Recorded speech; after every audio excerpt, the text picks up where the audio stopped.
on their RSS feeds later. So, give it up for, what is it, kerhetspodcasten then?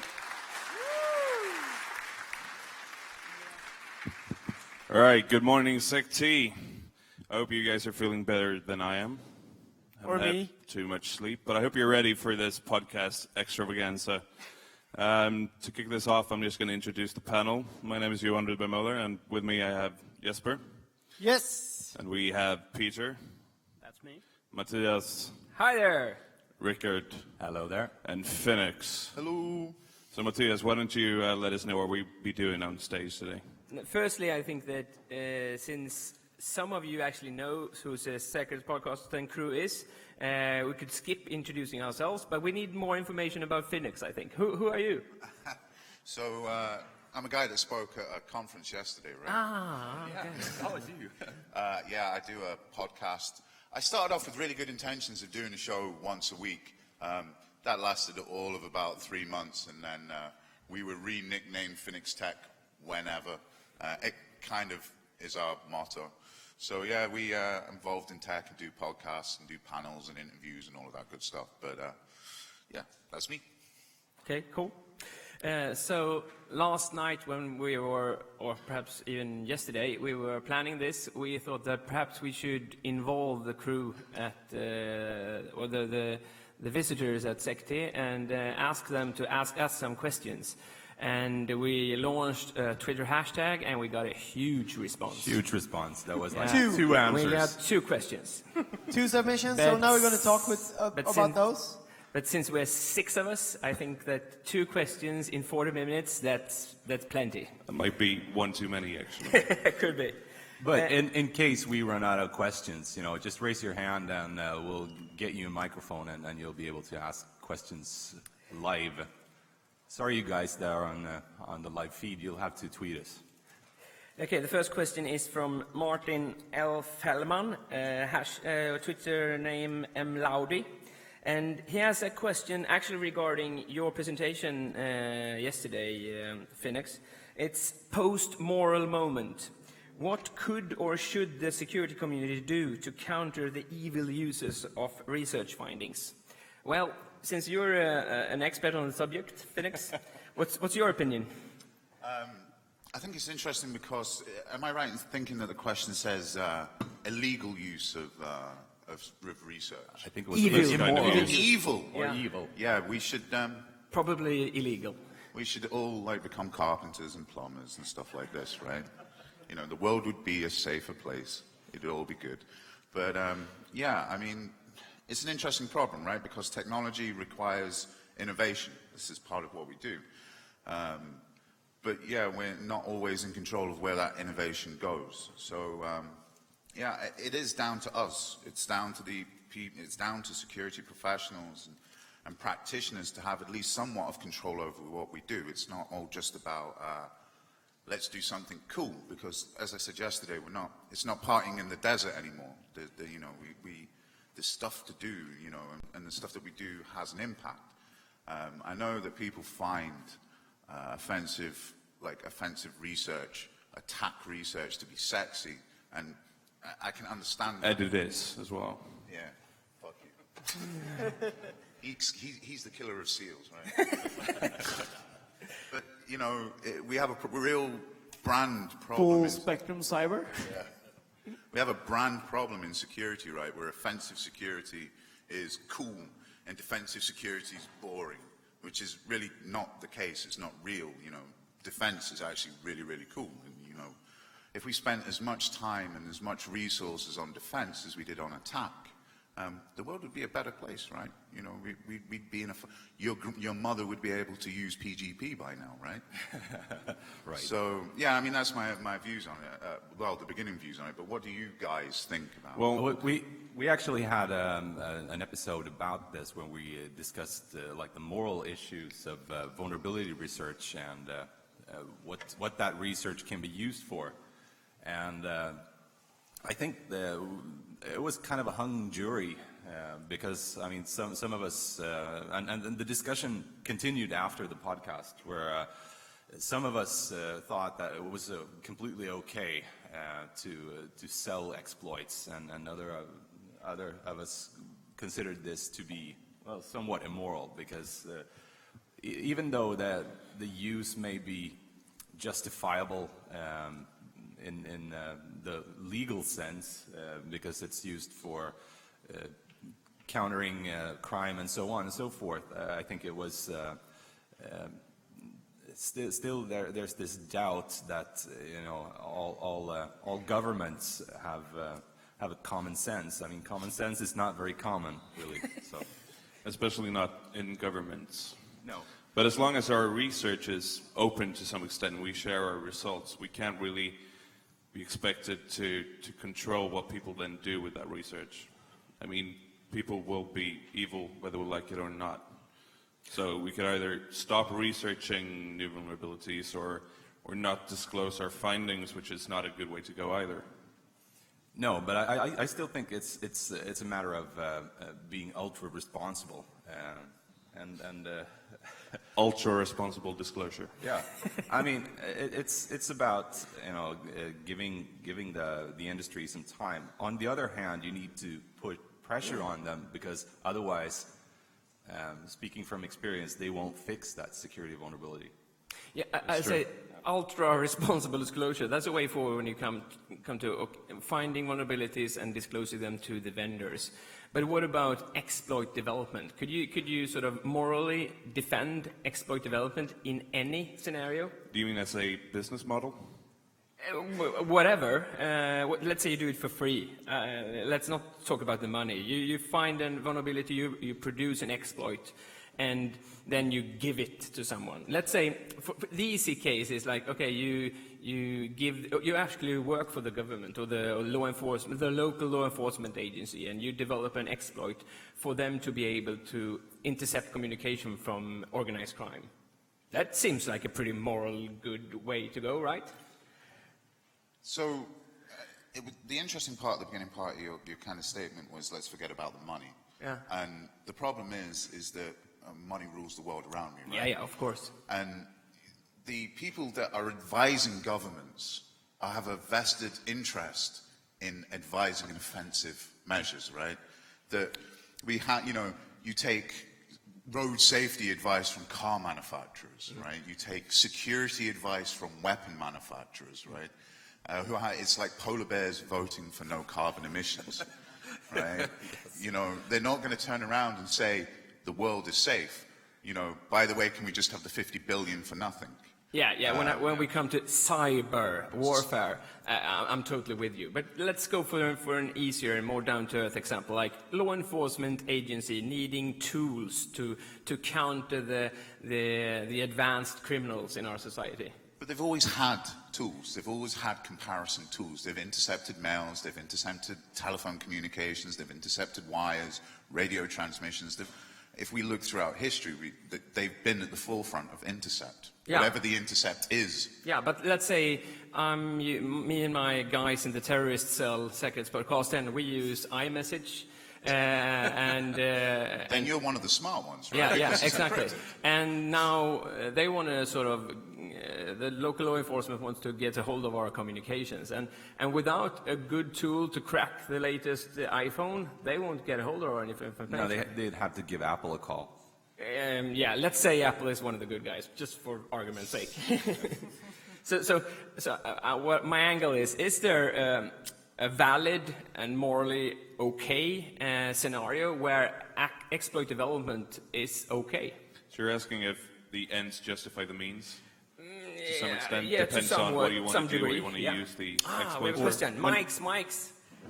This I really like. Yeah, just whenever you hear the term, you gotta break some eggs to make an omelet. It's usually not a good sign. Turn around and walk away. Yeah. All right, Okay. Mike's questions. Just out of curiosity, how do you define morality? Is it within the nation border or international? Because different nations kind of define that differently. Yep. Yeah, that's a very, very good question. Yeah, and according to Ethiopia, I think it's morally okay to spy on U.S. journalists. So it's entirely up to whoever to define what moral is. Hey, I recognize this is a really complex issue, but for me, I'm trying to sort of to be able to sort of in a confined space find some truth. I'm trying to look at sort of a local Swedish problem, whether perhaps the Swedish police would like to do some surveillance of a local criminal. So I'm skipping all the cyber and the United States of Save the World and all that stuff. I'm just looking at a local, easy problem, like enhancing, creating better tools for local law enforcement. And then, of course, when you answer that question, you can go into really complex discussions about, okay, the wider moral implications of that one. Another comment? Yeah, well, another question is the idea of if it comes to the idea, we start talking about organized crime, and the question is, if you look back at the history of people doing these things in terms of digging into people's privacy, most of it goes into a lot of government policies that were questionable in the first place. Foreign policy, right? Yeah, foreign policy determines international drug policy. Yeah. Foreign policy, is international morality. Yeah. Drug policy is so we didn't have to make the FBI redundant. Well, the war on drugs. Yeah, right, okay. We suddenly can justify whatever we need to do because it's the war on drugs. So How is that we've got a war going, on by the everything, way? right? How's the war going, by the way? We give up, at least in certain places. And we have, like in Sweden, I think in the UK as well, that we introduced surveillance to stop organized crime and stop foreign military threats. And then it turns out that we actually provide some of it to the tax department. And I don't think anyone here ever sat down and agreed to these tools we developed for serious cases. We're now doing it to help get the guys who possibly might be cheating on the tax. Yeah, let's give all our new exploits to the IRS. They need all the help they can But get. what I'm hearing you from you guys is that, okay, exploit development is never okay. No? Who I would disagree. I get those vibes No, from no, you. no, but so far we have talked about selling exploits to someone who's actually intending to use them for example, law enforcement or for something else. But Why would you buy an exploit that you weren't going to use? Exactly. Right? I mean, yeah, Well, why do you build but nuclear I mean, a lot bombs? of research is just published. because they were planning on using them like the minute they weren't looking. Like, their shield's down, go. Okay, I'm not going to let this go. Is that okay to work with exploit development? I can see where it's a valid point to at least create a proof of concept code, because you might have to convince company X that has a vulnerable product, and you have to show them that if you do this in this particular way, things go bad. POC or GTFO, right? Yeah. So I mean, it's the one scenario where I personally would create an exploit or an attack tool. Yeah, I think you got a point there. Let's look at the Firesheep plugin. Yeah. Facebook did nothing to secure their communication to the website until the Firesheep plugin went live, and it was very visual. It was very easy for everyone to understand that this is bad. That was developed by a friend of mine. Cool. So Kudos to your friend. yeah, and I think the thing is, you've got to remember, it's easy for us to, when we talk about software, we kind of attach our own personal feelings to it. Is this good software? Is this bad software? Software is amoral. It's you that is good. It's you that's bad. Yep. The software is nothing. Nmap's a weapon or a defense, right? Well, guns don't kill people. People Yeah, kill we people. had that analogy like the arms industry. I mean, a weapon per se is neither good or bad. Yeah, it doesn't But in give a the end, shit it about is you, built right? to shoot someone. It is built to shoot someone, though. Yeah, in the end. definitely. Well, my rifles at home, they're made for hunting moose. Well, yeah, but an M16 isn't. That's for shooting lots of moose. Yeah, another good example of actually proof of concept is what is required is Charlie Miller and Christopher Lessex's hack this summer, because we as a community we knew cars were hackable. Autosec.org released a paper like 3 or 4 years ago with the exact same results. and nothing really happened. The automotive industry started looking into these issues, but they didn't really do it for real. There's a lot of movement in the automotive industries right now after the revelations of Chris and Charlie. And that's really the point there. You need to create something that's really spectacular in order for the companies with vulnerable products to really do something about it, or an entire industry, I think. We have another question there. Before the question jumps in, right, what we have to remember with full disclosure in these particular cases is the automobile industry had problems beforehand, and they had reasonable disclosure. And rather than reaching for the developer, they reached for the lawyer. And I think a lot of us could argue that responsible disclosure on paper seems a beautiful thing, right? I'm going to help you help yourself. But the fact of it is it's being abused. So that you've been left with that your only true choice now is if you reasonably disclose something, you're likely to get your ass handed to you by a legal team. Whereas if you full disclose it, fuck you, we're done, right? It's over. You can't silence me now, it's out. And good luck with your lawyer.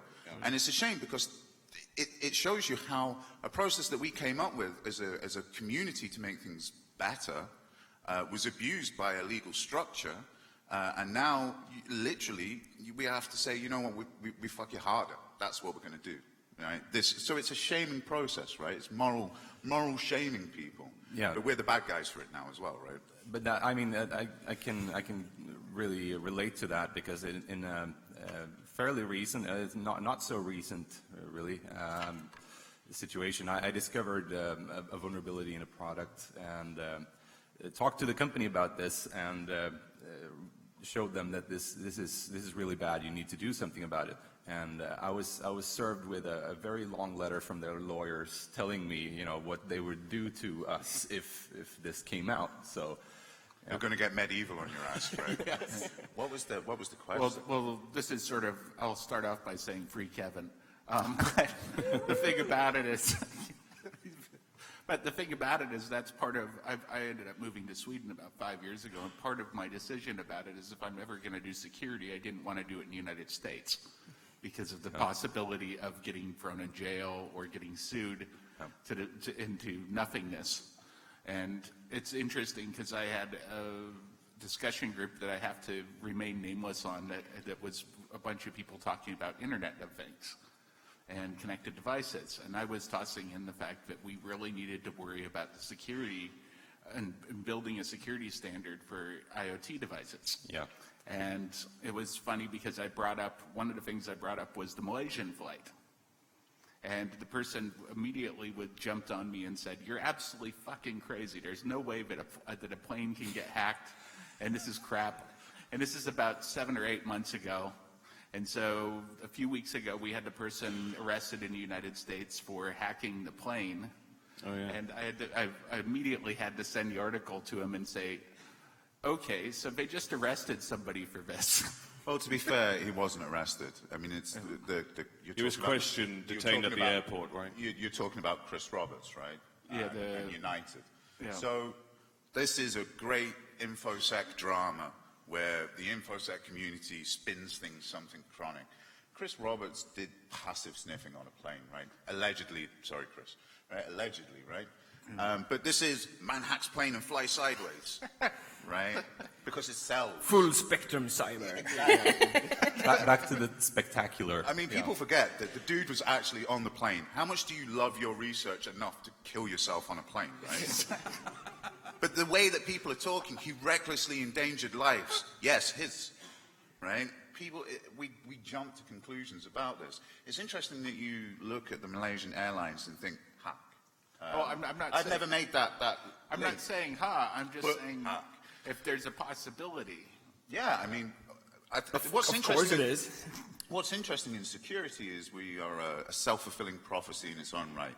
The one thing we can guarantee is that planes will be hacked now, because we've talked about planes being hacked now. And this will carry on and perpetuate until we definitely take a plane out. And part of the reason why I went nuts with this guy is because he said never. Yeah. I mean, look at Boeing and their 787, right? They basically had a bug, a counter bug in their software on the planes. And the fix was you had to reboot your 787. No shit, like you had to power the thing down and back up again to reset the counter. These people are building planes that we all fly on, right? And it's an overflow bug that they've had. These overflow bugs are pretty old, right? I mean, I'd like to listen to that IT support call. Actually, have you rebooted your 10,000 feet. 777? Yeah, have you tried turning it on and off again? Actually, that question was a really good sort of bridge over to our next question for today. Because we had a question from Olof Lindqvist, Varjesod at Twitter, and he wondered about the future of IT security. What software and hardware threats do we see in the next 5 years, or perhaps 10 years, and how do we prepare for them? The Internet of Flying Things. Yeah, and that's why I caught on to the question. It's like Internet of Things is coming and stuff like that. So what do we see in the future? I could just say that I was on a small flight with a private pilot, and we were listening into the general air transmissions. And there was a big airliner who's had the problem that their display was black. And that wasn't in any newspaper the day after. So I think there happens a lot more scary shit than is ever reported, because since they resolved it, they didn't need to do an emergency landing. They managed to reboot something in the cockpit, and they got their IT systems up. They could continue like nothing happened, and I'm pretty sure they didn't tell the passengers back that the pilots were out of instrumentation and didn't see a shit on their Yeah, because if the screens are black, they have 0 instruments because it's all computerizized. Yeah, so, I think perhaps you were right. It was a call to the IT support department. Yeah, probably. So who in here are flying home on Sunday or tomorrow? Good luck. Make sure it's Airbus, right? So, what do we see in the future, apart from planes with Windows XP screensavers on them? I see your toaster being a pivot point, right? Yeah. Yeah, I see your toaster being the pivot point. And then from there on inwards, you're getting pwned. But, I mean, to be fair, the Internet of Things is it's just bullshit, right? Because it's IPv6. It's borderless networking. I mean, this is what it boils down to. This is probably why we'll colonize Mars, so we can finally have a planet that's IPv6. But I mean, this is the concept that nothing has a border. So it doesn't make a difference if it's a toaster or a computer, right? I mean, that's the whole idea. And we have so many IP addresses that we'll be able to connect to. So, those that have got their head around, there is no borders, there is no perimeter and external, so on and so forth in networking, will have a better time than people who are still building walls as a defense mechanism. This was good in the medieval times in Rome and so on and so forth. Bit shitty in our tech world too. We're just going to build a wall. And everything on the outside of this wall is a bad guy, and everything on the inside of this is a good guy, and it's armadillo security. So those that get their head around this probably won't have a bad time. Those that don't will probably die. Yeah, I do think that the IT support market will be exploding soon. I mean, I'll have to do firmware updates for my fridge in the near future, and I just see how many ways that can go wrong. Hey, I do firmware updates with my furnace. Yeah. Today. I'm looking forward to Patch Tuesday for your home. Yeah. But if you look at that, sort of throwing away the borders, IPv6 for everyone, a lot of possibility to connect to all the things. With what we see today from an embedded software development perspective, I would say there's going to be a lot worse when it comes to exploitable software and hardware, because they aren't ready. The embedded software I've seen is really, really bad. Nothing's changed, right? I mean, we've been talking about sanitizing input for God knows how long. I mean, at some point we have to look at it as an industry and say we suck. Because we've talked about this, and we've even got OWASP, right? And we still have, like, SQLI, right? We still have this going on. At some point, you're going to have to look in the mirror and say, maybe it's not the developers. Maybe it's us that can't convey the message. That definitely true. There is a problem here. Yeah. So, all we're doing is just moving the attack surface. They're going to be the same attacks. I mean, look at what we're about to see with ICMP. All the, IPv6 and ICMP with 4, we turned off ping attacks and ping tunnels and so on and so forth. We didn't mitigate the problem. We turned it off. And guess what? We can't do half of those defense mode processors in IPv6. So guess what? We just put off a technical debt. That's all we did. So everything that's old will be shiny again, right? Yeah. That's sort of a process we've seen before. So let's go back to the good old days when we put computers on the internet for the first time, and then we solved those problems more or less, and then we put phones on the internet, and then we got the same problems, and now we're trying to solve them, and now we're putting small, tiny embedded devices with Linux, bad configured Linux, and we have that same problem all over again. And cars and airplanes. I'm not so worried about refrigerators and toasters being connected to the internet. I'm slightly worried about tanks. And you laugh, right? I swear to God, there is a tank with an internet connection, right? There's a gun with an internet connection. So there's yeah, right. Okay, cool. So Which has already That sounds been like hacked an as interesting well. project to hack a tank. why? At what point in that board meeting do you go, we should totally connect this thing, right? It will be fucking awesome if we can, like, just fire shit remotely. At what point do you all agree? Well, it's that a that unique sounds- selling point, right? I like this assault rifle, but is it Wi-Fi enabled? Can I update my status?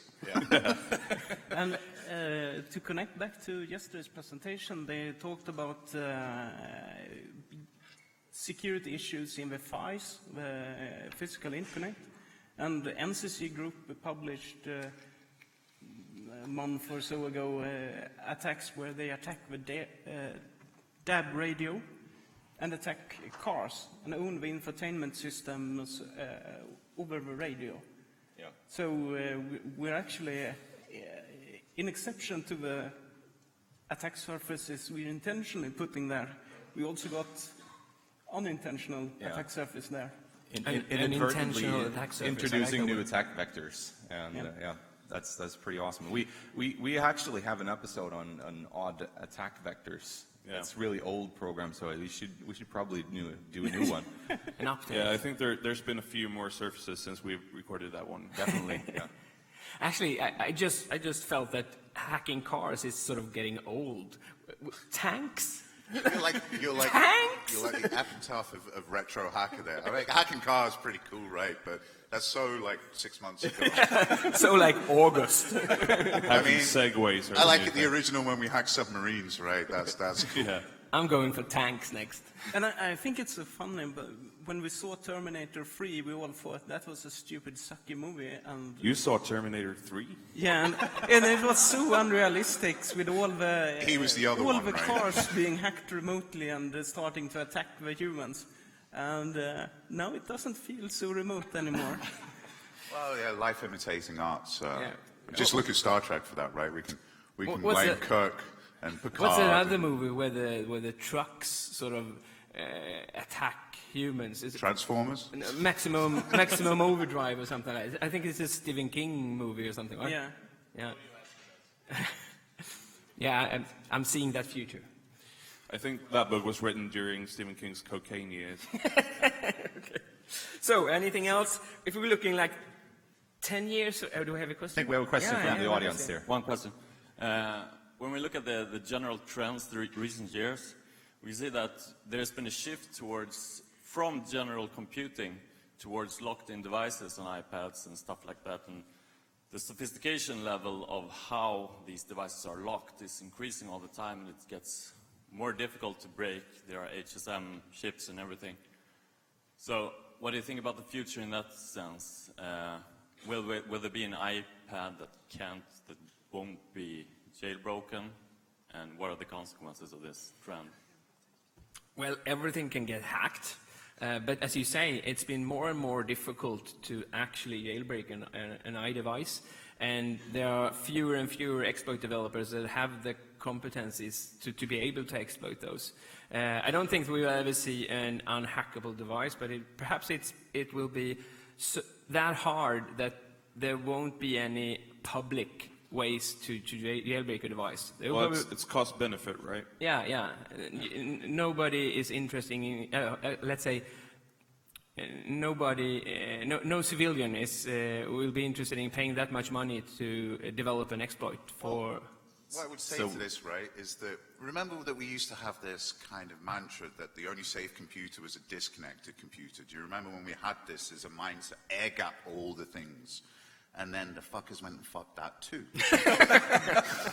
Yeah. So even now, an unplugged device is not necessarily so safe. Take the sound card out, right? That's where we're at next, and what will happen from there on inwards. Yeah. So, yeah, I'm with you on the unhackable. The only thing that's unhackable is unhackable, right? I mean, I'm kind of get that you can't fix anything. But yeah, I mean, like I say, who would have thought 10 years ago that air gapping not only would be there, but it would be readily available to most people that can use Google.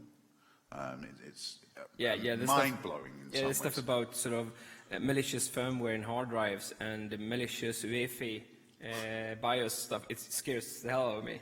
Yeah, it's like you can't trust hardware anymore. No. You have to build your computer yourself from transistors. Trust no one and nothing. And I think the most common trust zone implementation is the QSE standard, the QSE operating system for ARM trust zones. And there's 4 presentations on people actually succeeding in hacking those. And my understanding is that once you actually get root on a Linux system and can start talking to the trust zone and issue commands to that, the trust zone operating system actually has less modern security features than the Linux system you already have succeeded in attacking to getting to the point that you can start attacking the trust zone. And to get back to the question, I think that the development we will see is that more devices will get more efficient tools to make exploits harder. We will see the same development that we have seen with iDevices. We will see those in Android field as well, and we will see those in the embedded field as well. So things will get better and better. But then we're so creative in this world that we always create new types of tools, and those will not have these fancy features, so they will in turn be exploitable instead. So even if the old stuff will be hard to hack, there will always be new gadgets that we can hack. The toasters, the refrigerators, the planes. And on that note, the tanks. The tanks. I think as a counter to that, I think since the consumer market is pushing for more and more connected devices and more gadgets. I mean, we're talking about wearables and things like that. The marketing departments and the tech departments will have a huge drive to come out with new features, and those will be customer oriented features, not security features. So I think there's still going to be so much new technology coming in with the same vulnerabilities we looked at 10 years ago that will be introduced, and they will become the pivot point that like you say, the pivot point is the toaster, that you can use to get a foothold and then hack the secure systems, because they will be connected via Bluetooth or Wi-Fi or whatever. So we need support. We've got a question just over. Yeah, it's quite an easy question, I think. If you We'll could tell just, you afterwards. if you could just talk a bit about it. How do you see risk and possibilities in creating botnets in Internet of Things? Great. Yeah, I've seen. Depending on your viewpoint. Yeah, I've seen a couple of papers already, like 2-3 years ago, regarding really successful botnet creation from meshed Internet of Things devices.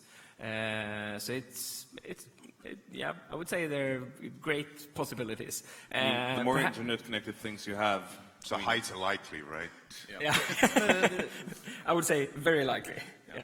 Wasn't it the Internet Census paper or something where they claimed that the data was produced from hacked routers? So you already have this, that non-computer devices are being hacked at a pretty large scale. And they also said that they found other malwares on some of the routers. So, I mean, it's already happening.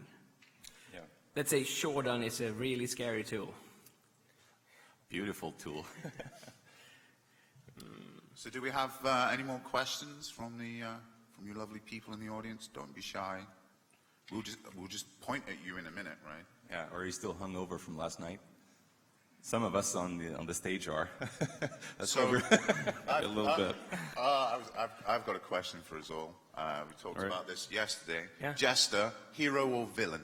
Yeah. that's a good one. It's sort of connected to the other discussions. The jester, hero or villain. So what do you say? Let's go from left to right. I'm not sure, but he is entertaining. Once again? He's entertaining, at least. I don't know. It's really tough to answer, actually, because he's doing some good stuff and some really weird stuff as well. So it's not black and white, I'd say. Although it's a lot of patriotism, isn't it? It's like bald eagles are flying. It is, yeah. Yeah, it's a lot of America, right? Yeah. Alleged. I'm going to go for villain. I'm gonna go for like the super villain, but he's actually quite a cool guy. Right, super villain like Bond villain. No, more like Dr. Evil, I guess. Ah, right. Okay. Secret Lair, yeah, that kind of evil. I would say prankster, because my understanding is that not an apparently option. he does some stuff, but he has also been very efficient at looking out for when sites will go down for expiring DNSs, etc., and has published Tango down the minute they goes down. So he's a very clever guy at creating PR for stuff he didn't do. Although I'm sure someone will correct me and name quite a lot of things he has actually done. But some of it is just pranks where he takes credit for natural occurring events on the internet. Yeah, I sort of agree with you, Peter. I think he's an internet troll, mainly. He's an amusing internet troll, and especially when he attacks the Westboro Baptist Church, then I really love him. Yeah, I can't agree more. I would say internet troll. Yep. So for me, it's interesting because how we determine if he's a hero or a villain is the victims of his crime, right? Those that are deserving and those that are not. And, you know, so we're all cool with the Baptist Church getting pwned, right? Because, hey, you're a bunch of assholes, right? And then we've got no sympathy. But, you know, if we look at other targets, we can, you know, if you change the target face, we suddenly have different attachments to it. Yeah. So the problem is that he's, you know, judge, jury, and executioner himself, so... Cowboy versus Indians. And we're really back to, like, where we started with the morality and the... It depends. It depends, yeah. It shouldn't really, but yeah. Yeah, Hey, I'm mean, human. You would think as a bunch of computer-orientated people, we would be far more black and white and not so grey. Yeah. But it is, for me, it's always, like an example, we hark back to the Chris Roberts stuff, right? So, you know, Chris Roberts passively, so let me explain it this way. Someone who passively intercepts packets on a network, someone who arbitrarily executes code on someone else's property. Which would we decide is the worst? In that argument being framed that way, we would say the person that executes code arbitrarily on someone else's property without their permission. Now I tell you that the people that are having that code executed on their property are Wi-Fi Pineapple, the Pineapple users and their skiddies. And then all of a sudden people are like, oh, that's so funny. It's lol, blah, blah, blah, blah, blah.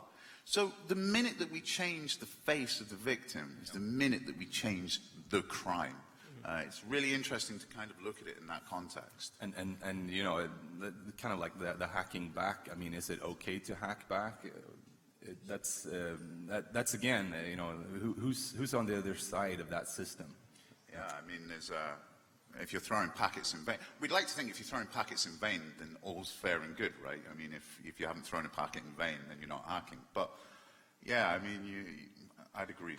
And let's say you're hacking back, you could actually be attacking the police. Yes.